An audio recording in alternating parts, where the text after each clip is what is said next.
All right. So we are so occasional at this point. They ought to name it like a national holiday after us or something like that. There's a really good band in Brooklyn named the Occasionalists. Oh, yeah. I've heard of those guys. So we should have them on the show. We should. We should get a live soundtrack. That's what we need. You think they would write us custom theme music? I bet they would. It could be about every major. It could be about Krakatoa. Yeah. I think you can write a lot of good songs about Krakatoa. Yeah, definitely. So it's been a while. It's good to see you. Yeah, man. I think we've both been in actual deployment world, right? We've been like activated. Constantly, it feels like, for the last 5 months. Right. Mine all domestic, yours internationally. No, it's not. Hold on. It's not international, right? The Virgin Islands is U.S. territory. I just feel like if you leave New York City, it's international. Well, that's true. If you're a snobby New Yorker, it is international every time you leave New York City. That's right. You know what I think emergency managers ought to get points for every deployment. We should make it like a Pokemon. Oh, you know, yeah. You got to catch them all. That's a great idea. You could add it to your CV, how many points you have. Yeah, and then the Occasionalists could write you a theme song if you get to 100 deployments. That's good.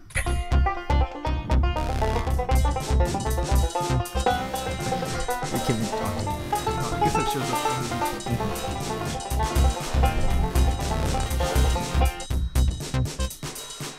All right, well, we got a great show tonight, and it's actually even better than normal because you and I are going to pretty much shut up. That's right. Which I think that's really the best case for our show is if Mitch and Andrew actually shut up on the show. Right.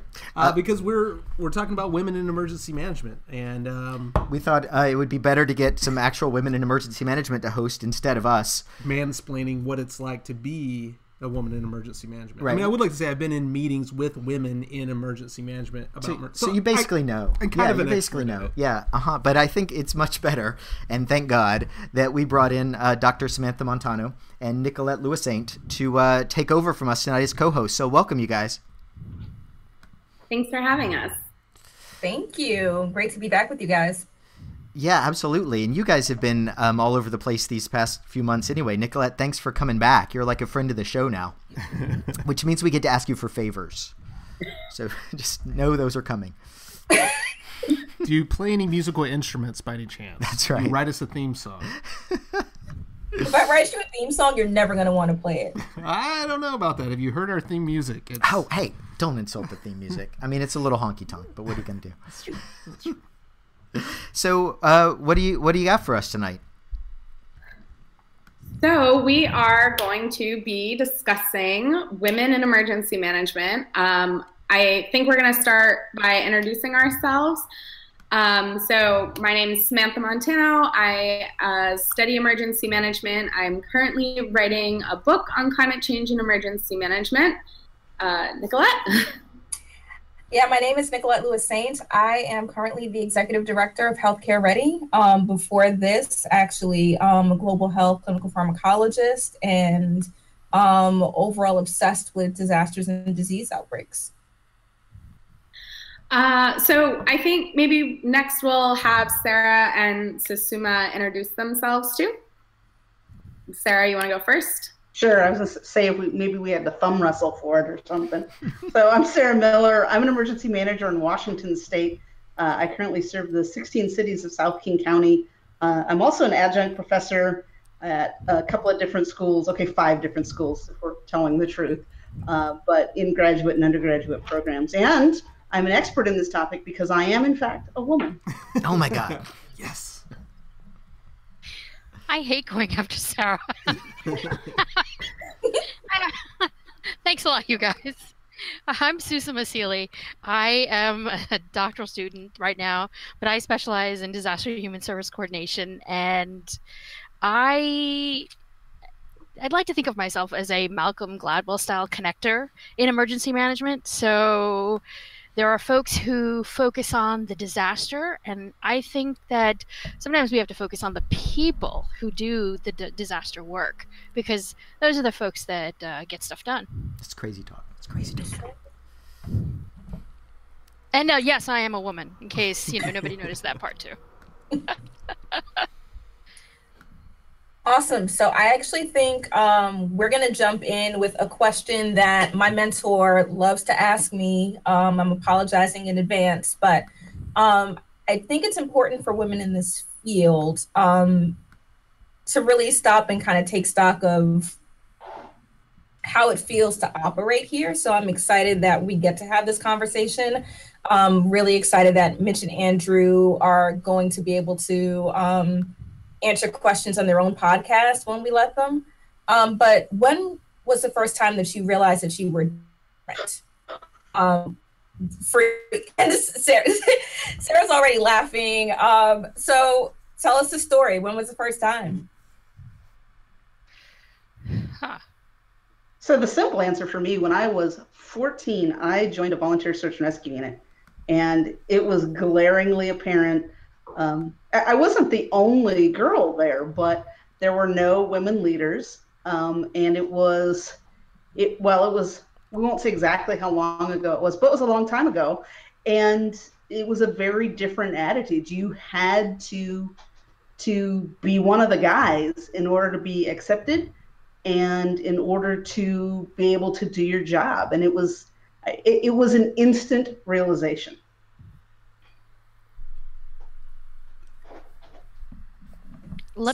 Shall I jump in then? Yeah, please. So I want to say that I had a few different realizations.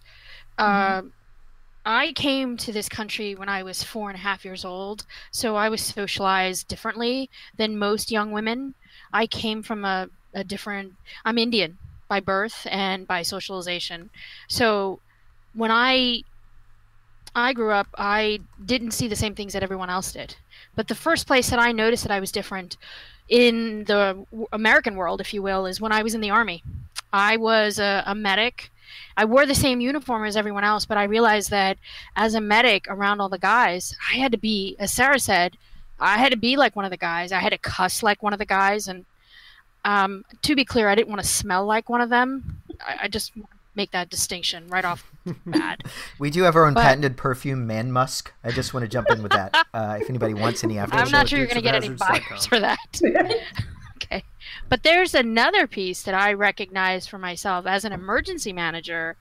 I started recognizing that I wasn't just a woman in emergency management. I was a brown woman in emergency management. And that really, really came into play when I was in the middle of the country. And all of a sudden, when I went into places, I didn't get service, or I was ignored, or if I was in a class with my colleagues, I would very often get ignored or passed over or spoken over. And it took me a while to piece it together, but I said I had to do something about that.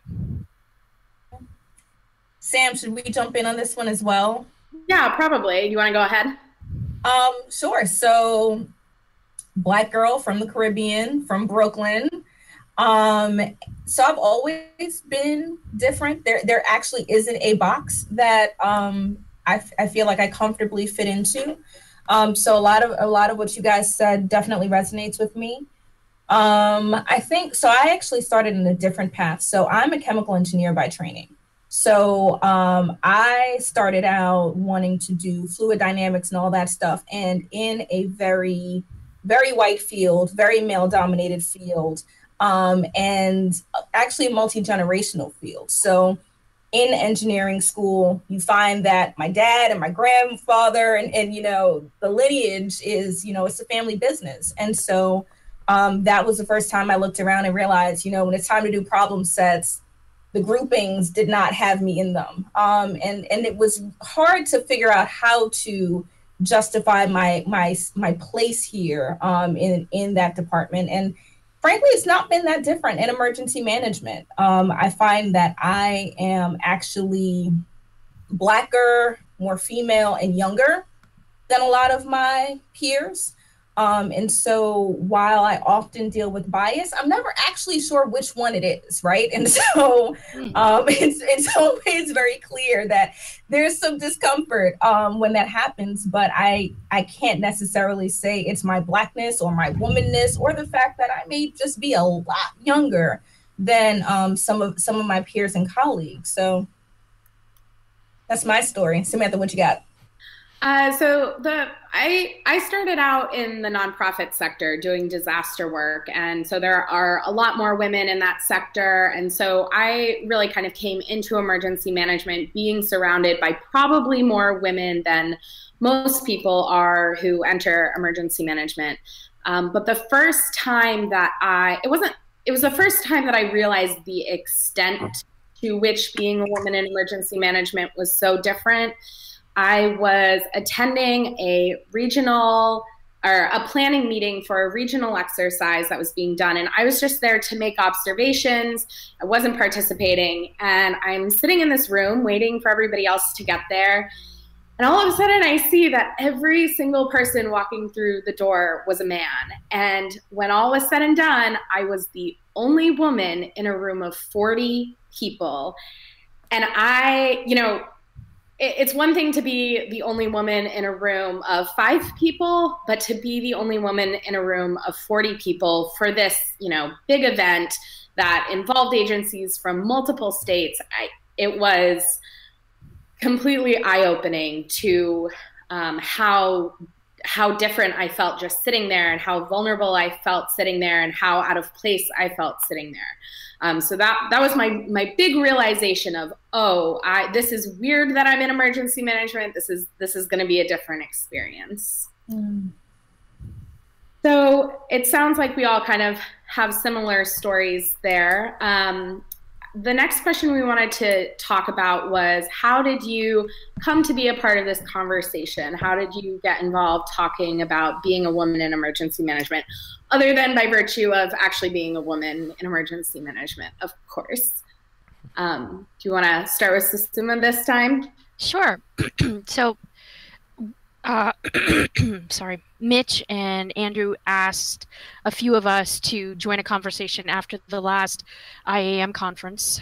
And one of the topics we wanted to discuss was the diversity issue, the gender issue, the race and color issue. And we were really there to talk about the conference, and we just didn't have time. So, Sarah and I said, hey, we should really do another show. So they came back to us and said, hey, we have co-hosts. We're going to do that. And I said, I want to be a part of that, and so does Sarah. So in short, the very long answer is I kind of just elbowed my way on and said, I want to be a part of this conversation because I'm sick and tired of being overlooked or being looked through or whatever, just insert a word. I'm just tired of that. And instead of complaining, I want to do something about it. So here we are. And so I got started really in this realm by joining a couple of women's organizations that are women in emergency management. One I joined fairly soon, I think, after I became an emergency manager, and one I helped start. And for a couple of reasons. One, for all of the things that we've been talking about being the only woman, which I was when I started. I was another one in a literal room full of only men. And sometimes you need a support system, and the only place to get that was to go outside and join a couple of these organizations that are really focused on promoting and supporting women. And it's interesting because those organizations also have men who are members who are just on board with the whole idea of equality and having a level playing field for everybody. So I've done some of my schoolwork and research has been on gender and women's issues. I've been part of a service club that is all about women's issues. I can't remember a time when they weren't really important to me. So this being my career field now, it just sort of made sense to just take that along with me. Nicolette, do you want to answer too? Sure. Trying to make sure I don't get fired. So I think luckily we're live. I just want to say, if anyone's going to get fired, it's going to be Mitch. Please say something really bad right now. So I came to the conversation because one of the things that jumped out at me was this is really kind of my second career. And I tend to hear very well-intentioned people talk about how much they care about diversity and inclusion and a whole bunch of other stuff that sounds really good, but becomes a major tension when your own comfort and your own privilege starts to be pressed up against. And quite honestly, I've just over the last 2 years or so just stopped trying to teach people how to make room for me at the table. I've stopped trying to take the time to figure out how to make it more comfortable for people to be okay with me being in the room, and I'm just in the room. And so part of it for me is I'm willing to have a conversation with other women that I deeply respect, and mention Andrew, because I think there's a really important frame that we're setting here. But honestly, I tend to not have these conversations because oftentimes they're meaningless, because they are the feel-good, shallow conversations about how do we feel more comfortable about keeping everything the same, but saying we want to be different. And so I don't really do that anymore.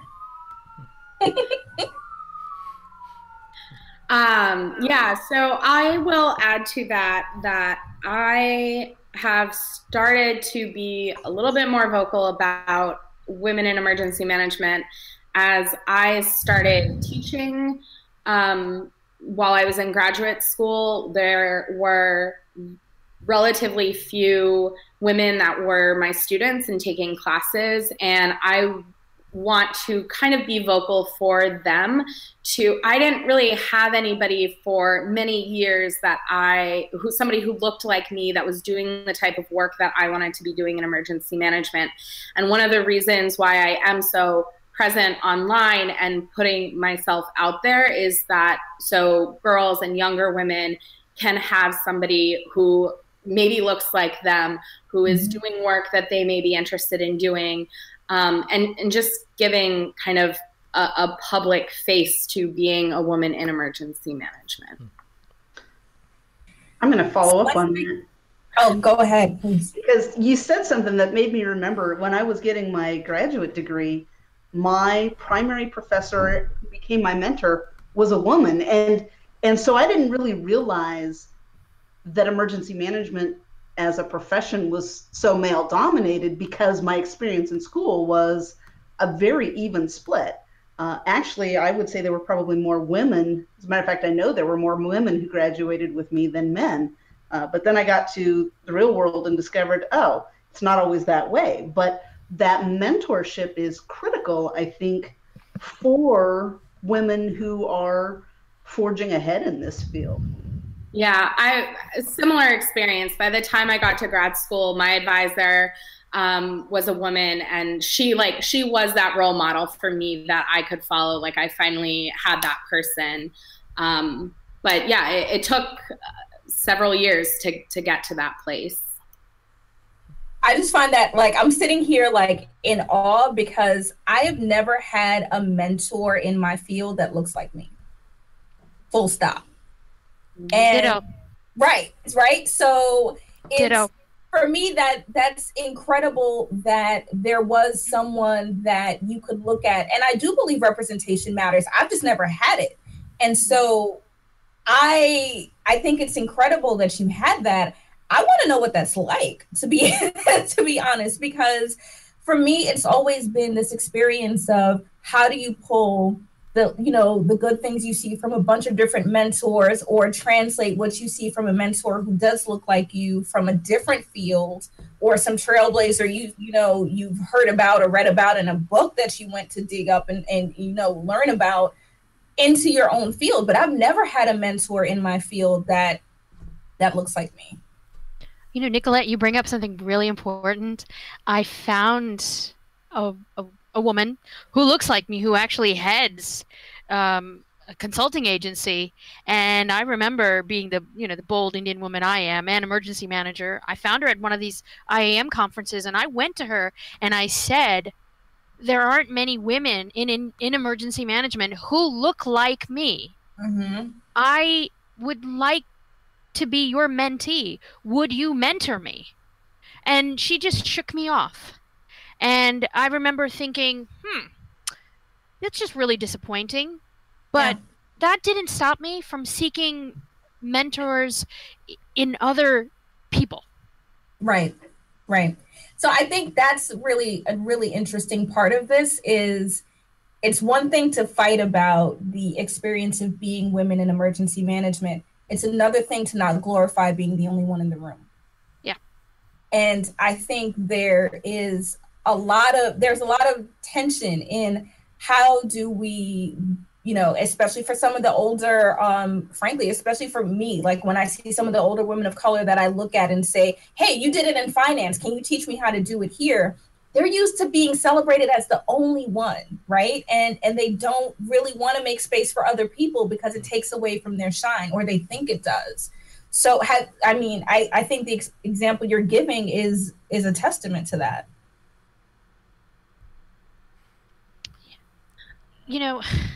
I think it could be all of the above.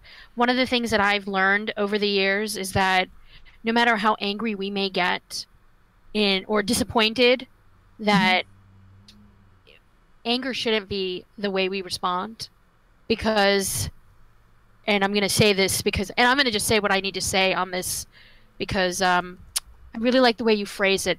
I'm not really here to make everyone feel comfortable about my color or about my place, because I don't need anyone to give me a place, because I make my own place in the world. But a lot of folks have worked really hard to get where they are, and sometimes they're afraid if they let up for an instant that they lose whatever they may have. And I have learned now that that's okay, that's how they may feel. I might have to find somebody else who is willing to be generous with his or her time, but I need to keep looking, because that's not he or she is not the right person for me. But whatever it is, the struggle is there for so many. And I think the fact that we are all having this conversation, and do you remember in our comments before our prep conversations, I said to you all, I cannot talk about gender if I can't talk about color. Because for you, and I keep going back, but I can't walk into a room as just a woman in emergency management. I think we carry everything that we are when we walk in: our hair color, our eye color, our weight, our the positions we held or we didn't hold, or the people who liked us or didn't like us, or frankly the color boots we wear sometimes are held against us, right? All that garbage that we have to deal with. Well, it is the truth. But I recognize it every day that I go in. I don't know what I'm going to deal with, but I know who I am, and I know what I have to deal with. And I try to do it with kindness, and I try to do it with understanding, because the person across from me may not be as far along in his or her development or journey in their place in life. You said something, Susamma, and I may actually have paper, and I wrote it down so that I wouldn't forget. I refrained from butting in like I usually do. But you said that sometimes you said something about the fear of keeping up, or the fear of being replaced might keep someone from being helpful. I'm paraphrasing horribly, but you know what you said. And that just made me think, I have that fear. I have this fear that if I let go for an instant, I will be run off and pushed to the side like a pile of snow with a snowplow. But part of keeping up is finding people to share information with and learn back from. But I know that that's not everybody, but I think that's probably a fear that a lot of people have. I think particularly women. Women tend to suffer from imposter syndrome way more than men do anyway. And so we have this constant fear of, am I good enough? Can I compete? Do I really belong here? It's just our thing, I guess. But I think it's important that for some people that manifests itself in, no, I'm not going to help you because this is my piece. And that doesn't help anybody, really. Sorry, I just had to say that because it triggered, your comment triggered that thought. And I'm like, that's a very real thing. I want to go back because I don't think we actually answered Nicolette's question about what it was like having a mentor who looks like you. So first of all, I've never been asked that question, and I've never really thought about it. So thank you for asking me that. My initial reaction to that question is that it's great. I think it kind of gives you a sense of, well, if she can do it, I can do it. It's empowering to see that somebody else has blaze that trail for you first, and is there to warn you of the obstacles that are there. And also just a sense of being able to relax about certain things, right? Just not needing to necessarily be worried about what I'm wearing or something, if my shirt is low cut or something going into a meeting, like it doesn't matter, right? Like those types of things just all of a sudden aren't a bigger issue. But yeah, I'd be curious to see if Sarah has anything to add. You know, it's interesting because I got one of the very early online master's degrees in emergency management, and I had no idea what my professor/mentor looked like. I knew she was a woman because we talked on the phone, and her name was a woman and her voice was a woman, but I had no idea what she looked like, and nor did she know what I looked like. This was in sort of the dark ages of the internet, and we didn't have fancy things like online message boards and chat with pictures. So I think that my experience was very different in that, because I had no idea what she looked like. Now, as it turned out, she looked very much like me in the end, but I had no way of knowing that initially. It's interesting because I see online learning sometimes as a little bit of a equalizer in that realm where you're just looking at people. You're not looking, you're I don't want to use judge, but you're evaluating people on their merits and their knowledge rather than on how they look. And I think that is, I think it's a big equalizer that helps this somewhat.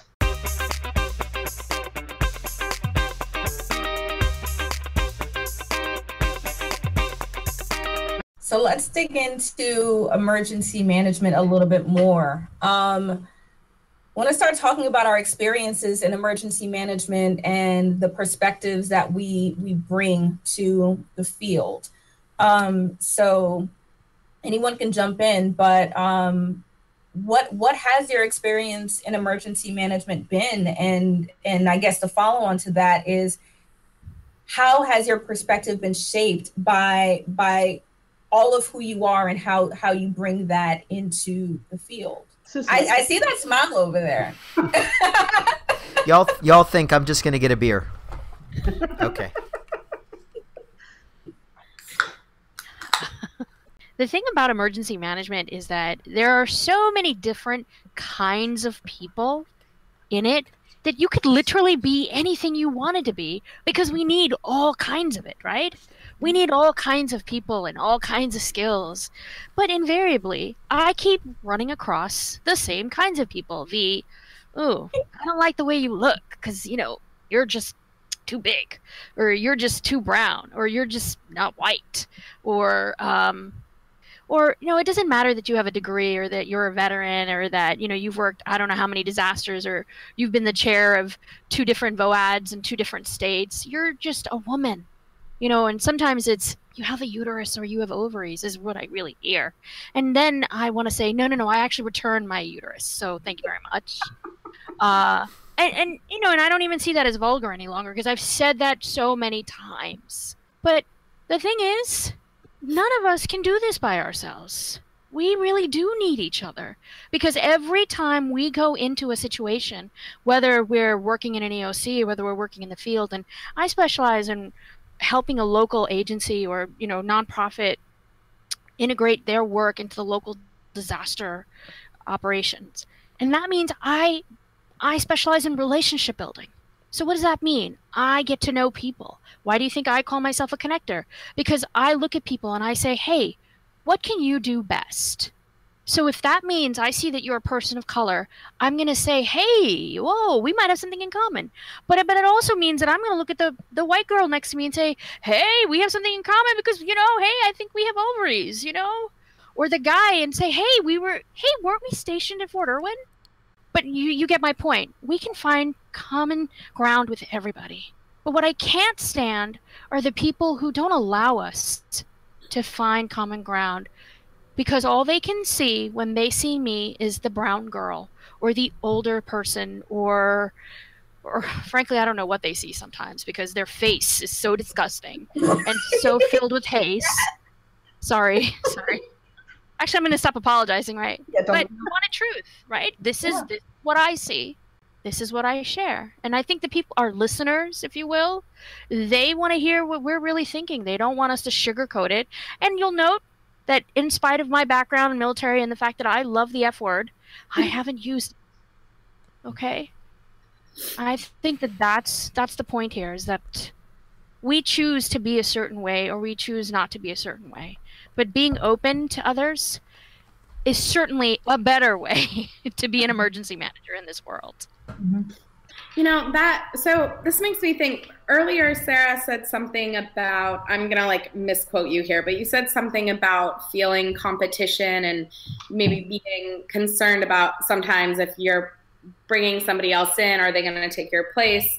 And you said that, and I thought to myself, oh, wow, I don't feel that way usually, because I feel like there's so much space in emergency management, like, and then Susamma like kind of linked this for me, especially because there's this need for all kinds of people.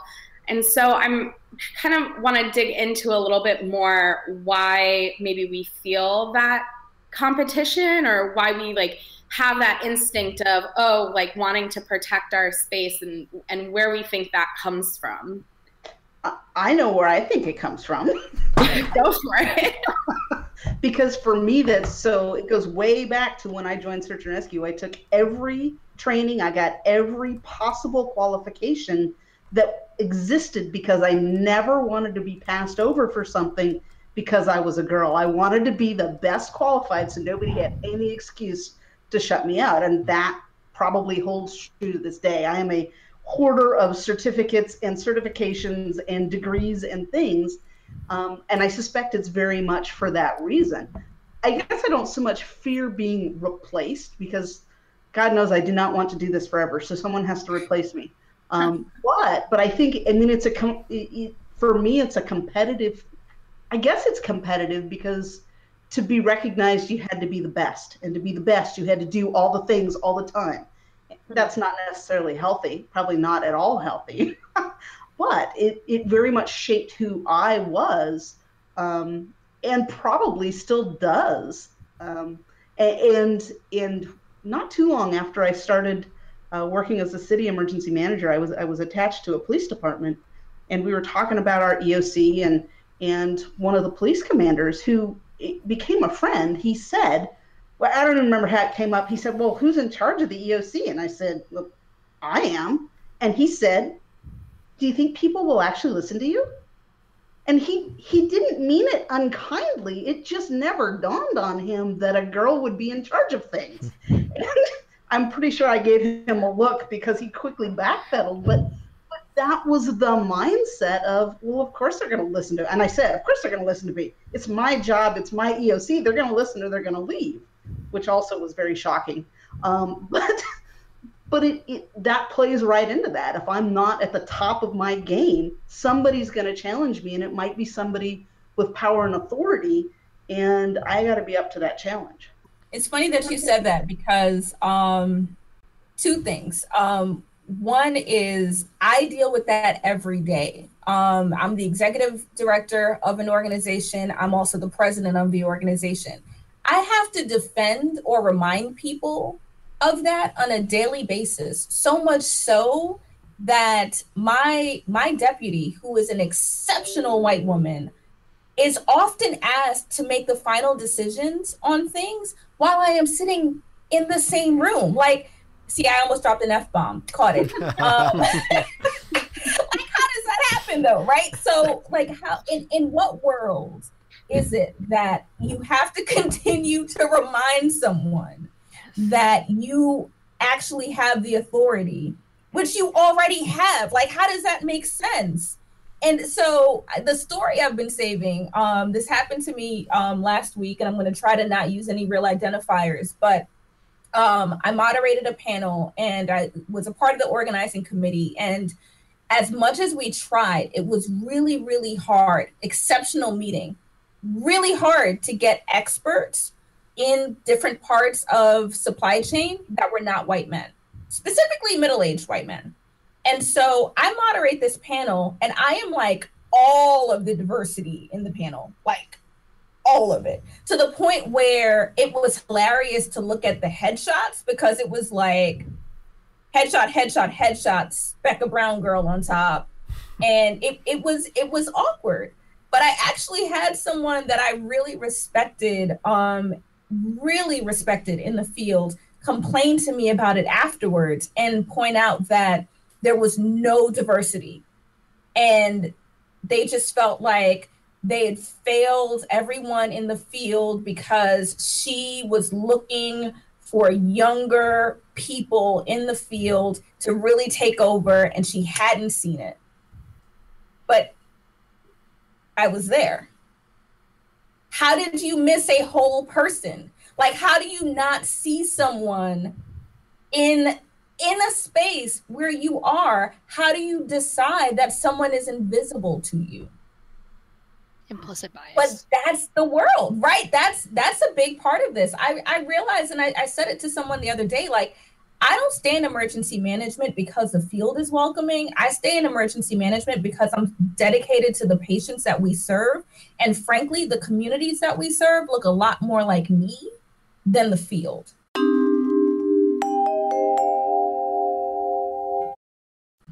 So we actually have a question from the YouTube feed that kind of goes along this, if you don't mind me asking it. It's from Tony Hauser, and she says, question for everyone: have you ever been accused of being argumentative or bossy, or any of the other words that people use to describe assertive women? And she also later added, swearing is totally okay. Tony would like to encourage the use of F-bombs.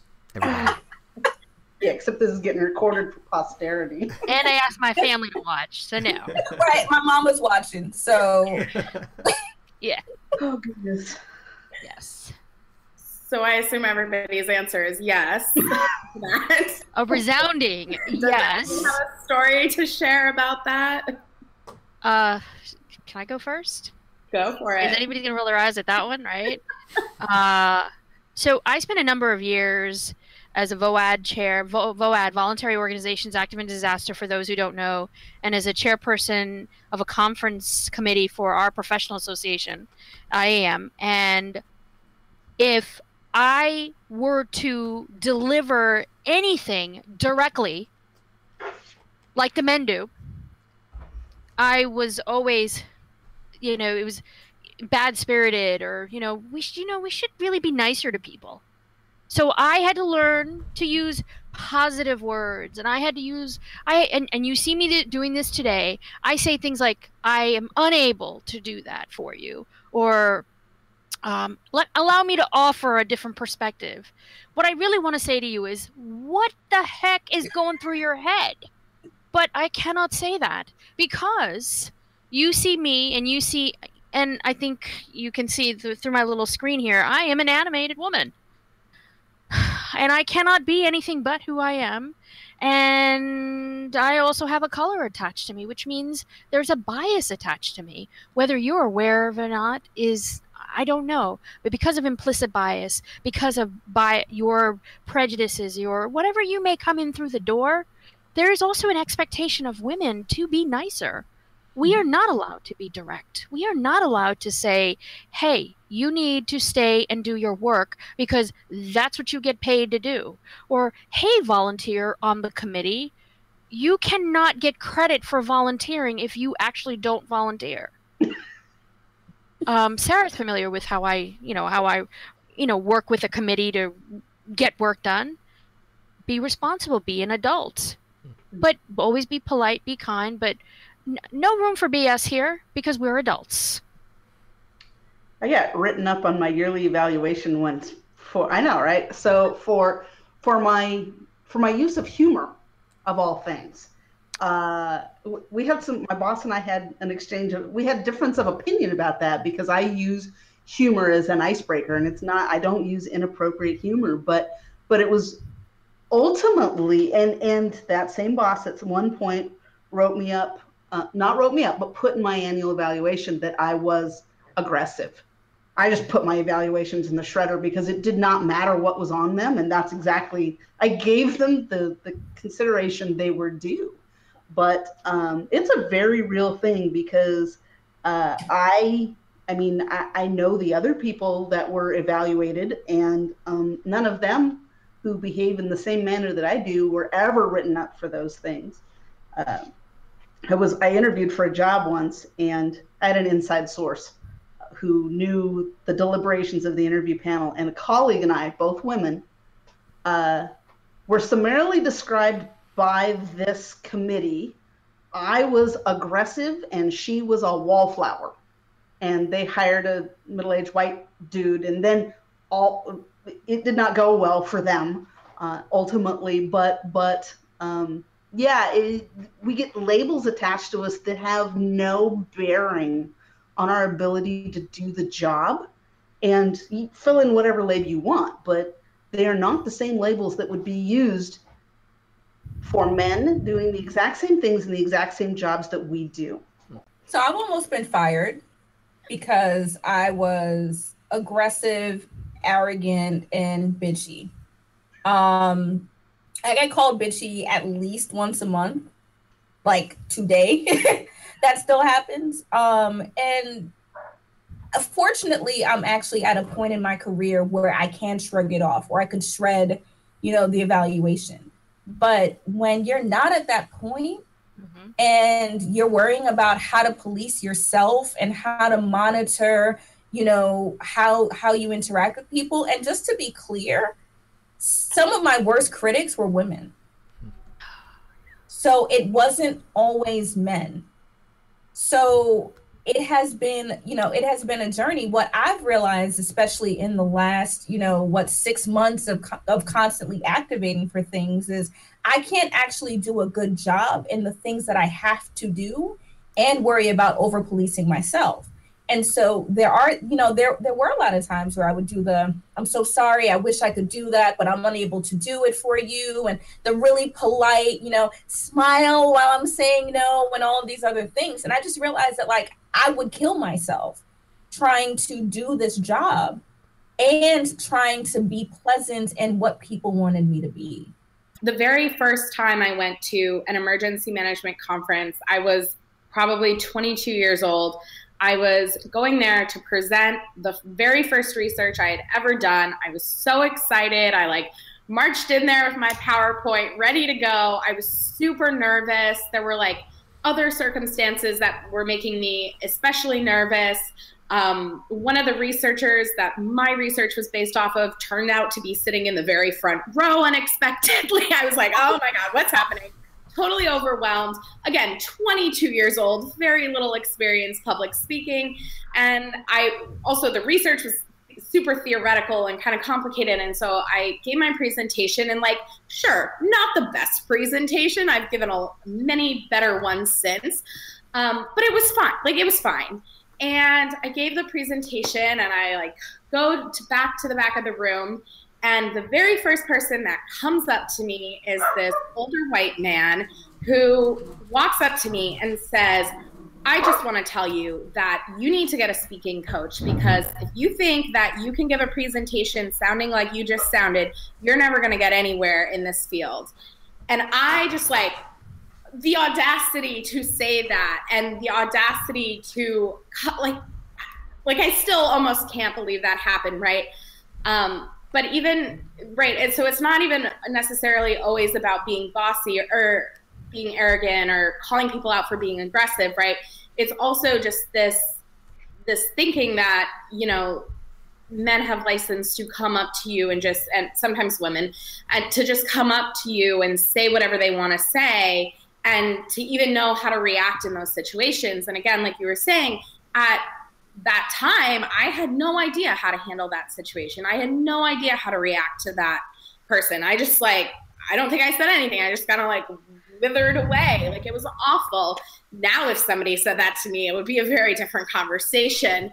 But I think it's also something that I spend a lot of time thinking about too, is how age plays into this, and how, the length of time of being in the field plays into knowing how to handle these types of situations. Can let me ask a question, if I can, is the kind of as a middle-aged white man, and first of all, I own what you're saying, and I've seen that crap happen, and I've been complicit in it, and it's something like I'm working on trying to change the field, and so that's what I kind of want to focus on, which is, you know, we've heard this discussion a lot, and I think this change is happening a lot all over the place. What do you think is specific to the guys who wear the khakis? You know, are there parts or things in emergency management in particular that feed this? You know, I think one of the biggest things is to listen. When you're being told that you're being a jerk, then stop. And it is shocking to me that when you look someone in the eye and you say, knock it off, and they think you're being funny. I had that happen at the big conference last year with someone who was saying things that were inappropriate. They had a lot of sexual innuendo in them, and they didn't belong there. And I said, knock it off. I said, knock it off 3 different times, and it never got knocked off. And if I tell you something, why do you not listen? And obviously it was not you, but that makes no sense to me. Like, I don't understand that mentality where I tell you you're being inappropriate and you think that that's a joke. It's not a joke. If it's gotten to the point where I've said something, if we've gone well past joke stage and we're at like fisticuff stage practically, because I have zero tolerance for that, and yet here was this guy like ha ha ha ha ha ha, and I lost a lot of respect for that person in that moment, and I think he's probably completely oblivious still. And there's the awkward silence. It's interesting because I've been noticing like how polite we all are, right? So because we're live, I know this can't be edited live. Yeah, there's that. We wouldn't edit it anyway, you know, so it really doesn't matter. Probably because we don't know how. Yeah. It also is because we hold different positions and we recognize that we're responsible for the people we may represent, and we cannot just say what comes to mind. But regardless of whether the men are in emergency management or where they wear khakis, however we want to say them, cargo pants, right? The field is bigger than just those pieces. Yeah. It's literally the gender. There's this divide of, if you think that the other gender, whichever gender you are, because it's not always the man or the male gender not listening to the female gender. It's sometimes the reverse. Whatever gender you are, if you are told to stop whatever the defensive behavior is, if you are dismissing the other, there's something else happening. It's this idea that you think that you are more important than the person at the other end. And I think that's a larger issue. Mm-hmm. And that's not something that we can necessarily fix with our conversation alone. It has to be all of our voices, but it also has to be women feeling unafraid to stand up and say, hey, get your hands off of me, or stop saying that to me. And if they're in a certain position where they might lose their job because the person saying that is the one who writes the evaluation, or whatever, you know, insert whatever compromising situation you want into that, then they may not feel so inclined. Mm-hmm. So I know this is about emergency management, but I want to say that the people who listen to this podcast are not just emergency managers in that they are in the affiliated fields and they hold different roles in this larger field. And it's not just about the cargo pants or just those tropes. It's a much larger issue for us. Mm-hmm. But I think there's like, you know, the inappropriate behavior that happens because people don't respect other people's humanity. And then there is the cultural issue of how do you deal with your own biases in how you come to your job and how you do your job. And so for me, I do logistics, right? So a big part of what we do is healthcare logistics. Assuming that I actually need someone else's help in figuring out logistics is probably not going to be helpful in how we work together or do our job. That is something that men do a lot. So in terms of kind of the, you know, going back to the question of like, what do you do? thinking about the culture and the overall environment and whether or not it's conducive to really being inclusive, right? I still have to, and I'm not kidding when I say this, I still have to crash planning meetings that are happening over bourbon. I drink bourbon. I love bourbon. Always invite me when you're having bourbon.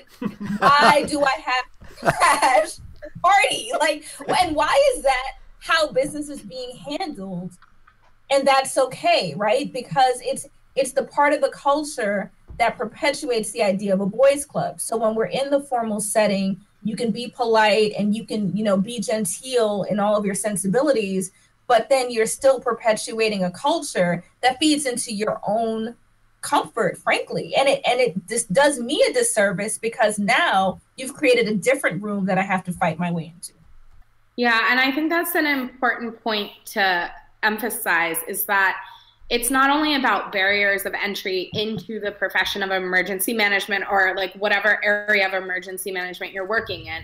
It very much is about the day-to-day of being in that position and not only accomplishing what you're supposed to be doing in that position and being able to do your job and do it well, but also being able to navigate this entire system that's working against you when you're trying to be promoted or try to get a raise, right? And to move into positions of greater authority. That is just as, there are just as many issues there, just as many barriers. So, it's interesting that you're saying what you're saying, because I got so fed up with all of that I said, you know what, I'm tired of all of these guys just overlooking what I had to say when in many cases I was more qualified than they were. I had more credentials. So I said, listen, you guys may ignore Susamma, but you sure as hell are not going to ignore Dr. Seeley. So that's why I'm doing my doctorate.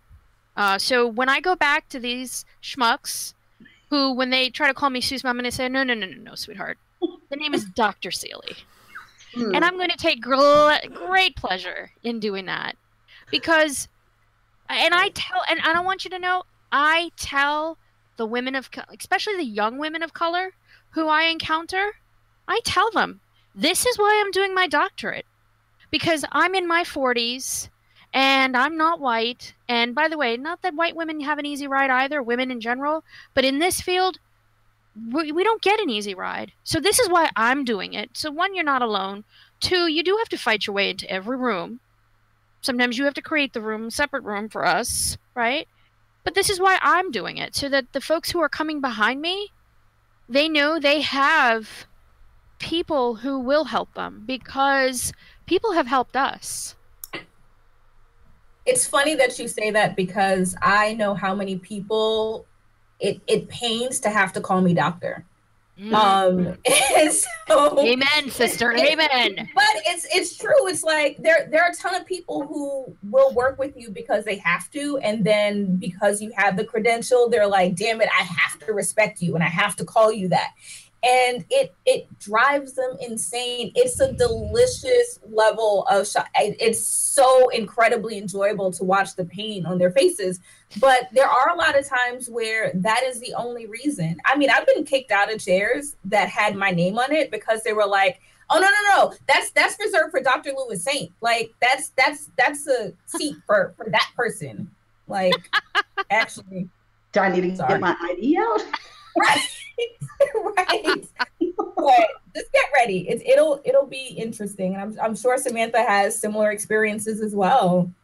There is a reason that my Twitter name is Dr. Samantha Montano. It just straight to the point. I was thinking it might be useful to other women who are listening to hear maybe some of your top strategy for how to do that. To create space for yourself, but also to create space for other women. So I think my answer now is very different than it would have been 10 or 15 years ago. Now I just charge in and I just do the things, and because it's far less important to me. Mm-hmm. But one of the things when I first started as a brand new emergency manager, I was the only girl in the region. I was 20 years younger than anyone else at the table. And literally it was an oval shaped table that represented multiple agencies. I was the only woman. I was far, far junior. But one of those people at that table became my mentor, whether he knew it or not, because he was kind and he did not care about any of those other things. He looked at me as a professional, and I went, oh, well, there's my ally in that. And I think that finding an ally is really critical. And I didn't probably fully recognize it until some time later. And he's since retired, and he knows he held that role because I've told him and I've thanked him for that. And his response was, well, it didn't matter that you were a girl or that you were young. You got the job, and that was your job, and you were at the table with the rest of us, so I treated you like I treated everybody else. And he set the example for everyone else around that table, though, and I was the first then of many. By the time the table quit meeting, the round table, there were probably half a dozen of us. But then I became sort of the ally to new people coming in, and for a while it was all women. And I think that is important, to find an ally somewhere. And I hesitate to call mentor because it sounds very formal, and people are like, no, I don't have time to be a mentor. Well, can you just be nice? That's really all it takes most of the time. And I think I think that's the key, is finding those people who support you and can help you either tune out or navigate around the rest. It's interesting. Sarah and I have some parallels in our journeys. So I'm very much a believer in, you have to be ready for opportunities and you have to speak up. One prime example is for IAM, they needed a vice chair for their conference committee. Now it feels like it was 100 years ago, but it was only 5 or 6. But it feels like it was so long ago. And I remember going up to the person who was going to be chair, and I said, listen, with me, you get a veteran, a female, you get an emergency manager who's doing faith-based, and I don't know what else I said. But with me, you get diversity. You don't have anybody else on your entire committee who can fill diversity like I can. And right now, IAM has no diversity. I mean, I just laid it all out. And, this committee had no diversity. And I was basically sharing what I brought to the table, but I was being very vocal about it. I wasn't being a jerk. I was just saying, look, this is what I bring. And if you bring me on and teach me the trade, read that is work like a dog, right? Mm-hmm. And learn your craft, and work like a dog and learn your craft, then you get to move forward. And I did. And then the next year I became chair. I spent 4 years, 5 years, I don't even remember now, because, it was a long time.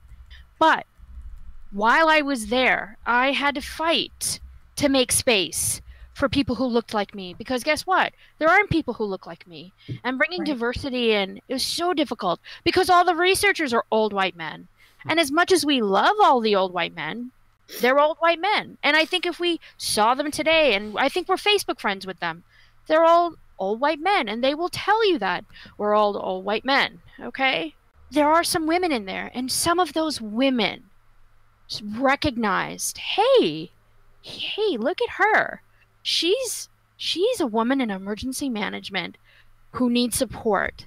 And then a couple of those women stepped up behind me. And, when I was getting ready to do, when I decided I wanted to do my doctorate, one of them said, hey, this is the program to do. And then she just kind of, I'm going to just shout her out. Dr. Brenda Phillips, I love you. Oh, she was one of my professors too. See, but she always looked after me in the sense that if I had questions or I needed something, here she is. She did that. But what's interesting is that when I was on those committees, there was an older white gentleman who served as my mentor. And he passed away about 1.5 years ago, Bob Bowman. And I want to tell you, I feel his loss every day. I have that textbook here too. I have several of her textbooks. My God, right? I lost Bob 1.5 years ago, and I didn't just lose him. Our field lost him because he was a gentleman, and he was kind, and he didn't care what you were. Because like Sarah said, if you did the job, he treated you with respect. And he did something else that we don't have And that's, he had your back. And then he had calls with you afterwards and said, hey, look, here's the backstory. Here's the other stuff that nobody will tell you because they're not going to take the time. So for all of you listening, not only do you need somebody who can be a mentor to you, but you need somebody who can help you be strategic. All right? So you need strategy and you need strategic placement in all of this.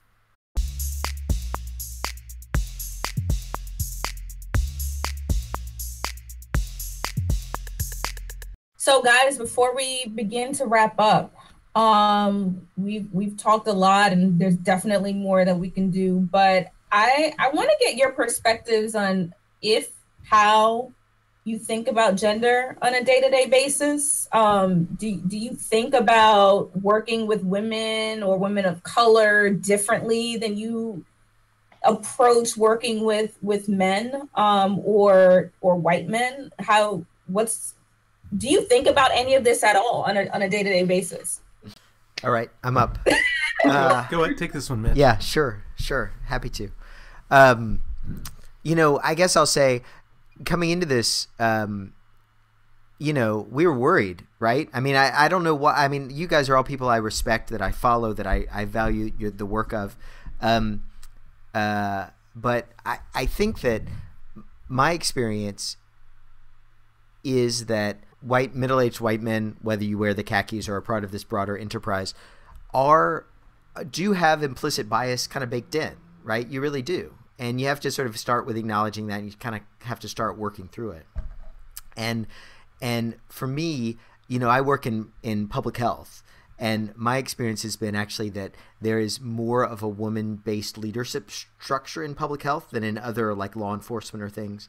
And that's been actually very helpful to me as a man to sort of, because most of my mentors have been women coming up in emergency management, which I think has led me to question and sort of try and build conscious frameworks for all this stuff.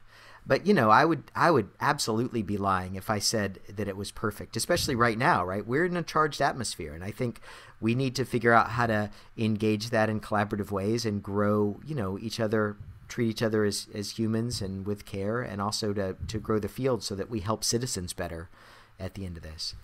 So I guess just to answer, we'll see, now I'm mansplaining to Andrew. So Andrew, you can mansplain. Yeah, no. Yeah, I'd agree with that. As a guy in this industry, there's only so much I'll ever understand about this subject because I don't have to go through it like you do, and I don't face the challenges that you do. But I will say, as a father of two girls, it is something I think about a lot. And I had the benefit of being hired my first job out of emergency management by a wonderful woman who's an emergency manager who had an amazing career. First few bosses were women, and so it has been something I've thought about a lot, especially walking into meetings on a regular basis and seeing maybe one or two or no women in there, and just wondering what is that, how does that affect the one woman who is here, how does that affect her career, how does that affect her interactions with the group? And so yeah, it is something that certainly I think about. And I worked in public health, which I did have probably more women in the industry, but within emergency management and even the transportation sector now, it's hugely male dominated. And so, dude, you just Matt Damon. I just Matt you Damon. Matt Damon, because you said as a father of daughters, right? Is that what he said? No, I'm just saying, that's the thing compared to Matt Damon a lot. No, I don't want to be Ben Affleck in that scenario. I have a red dragon tattoo. Do you want me to show it to you? But we digress. Yeah, sorry, we did that. Nicolette, you were saying. So I just want to can I just add one quick thing? We didn't even get to this topic, and it's super important, so I just want to throw it in there real quick. So you're talking about how you go into a room and you see how there's only one woman in there and how she's handling that situation. It's not only that, it's the fact that we're all talking about how there are rooms with majority men, only men in them, and the repercussions that is having for how we do emergency management. This is leads into a whole nother conversation for another day. But how is this lack of representation throughout emergency management and the other professions that are involved in emergency management, how is that affecting our ability to do emergency management, and what are the implications for people who are going through, or for women who are going through disasters and through recovery? I know we need to wrap up. But the thing I want to note on that, and it just to jump off what Dr. Montano said, is that, you know, what that speaks to is a weakness in the field, because what that means is those dudes that are there weren't hired based on objective criteria. And what that means is there's not an underlying underpinning of what the job is that we need to do, right? And so it really becomes this kind of systemic bias issue. As soon as that room exists, the field has a problem, which means that the people who are survivors of a disaster have a problem, because there aren't people at the center of it that have objective criteria about how to do their job. I would go a step further to say that there may be people who don't get to be survivors of disasters because of how we go about doing our jobs. Yeah. Correct. Yep. That's heavy. All right. Well, on that note. Powerful.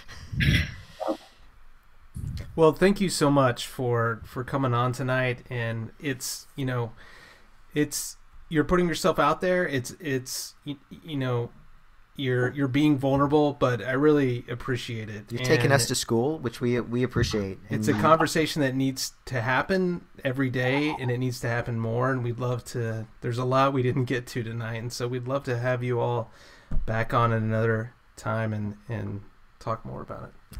Yeah, absolutely. Or maybe we make our own podcast. The Divas. There you go. That's what I suggested on Twitter. That's how I ended up here. You should. That is a great idea. Management podcast.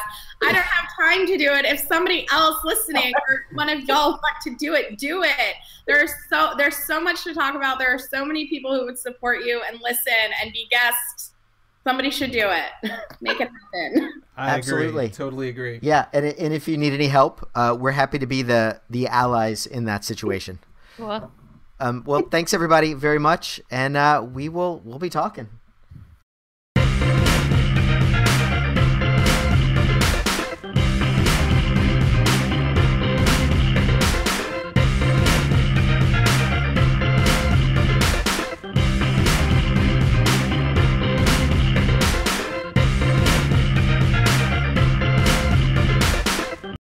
Oh man, great job, I everyone. love Tony's comment about the improvement plan for white men in emergency management. we send that to IAM. I will co-author that. Corrective action 1.1. Don't be a douchebag. Corrective Yes. action 1.2. When Remove they implicit say knock it bias. off, Don't think knock with your it the fuck dangly off. bits. Yeah. In the words of Will Wheaton, don't be a dick. That's right. No, this is actually going in the podcast. I'm sorry, I lied. We really need that part in the podcast. 7-second delay. I know you can Is that edit okay? that out.